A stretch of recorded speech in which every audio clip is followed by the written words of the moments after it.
Exercise 7.1 12th math है। ये हमारा सवाल है इंटीग्रेशन का।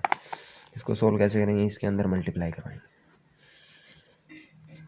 रूट एक्स माइनस के, यहाँ पर एक्स की पावर कितनी है? 1 है, और यहाँ पर पावर कितनी है? 1/2। तो इसकी मल्टीप्लाई होगी तो क्या होगा? यहाँ मल्टीप्लाई में पावर ऐड होंगी तो क्या होगा? एक्स की पावर 3/2 dx। रूट एक्स का इंटीग्रेशन और इसका इंटीग्रेशन कर देंगे हम। कौन सी? वो xn+1 वाला फॉर्मूला लगा देंगे। रूट एक्स की पावर कितनी है यहाँ पर?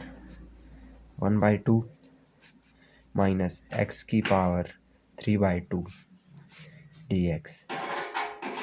एक्स की पावर, इसका इंटीग्रेशन कर देंगे तो यहाँ पर एक्स की पावर 1/2 + 1 + 1 माइनस एक्स की पावर 3/2 + 1 3/2 + 1।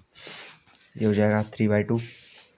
एक्स की पावर 3/2 और ये 3, ये 2 को ऊपर ले जाएंगे माइनस एक्स की पावर, ये क्या हो जाएगा? एलसीएम लेंगे तो 3 + 2 5/2। एक्स की पावर 5/2 और ये 5 2 यहाँ पर ले जाएंगे प्लस c। ये कांस्टेंट हमेशा लगता है इंटीग्रेशन में।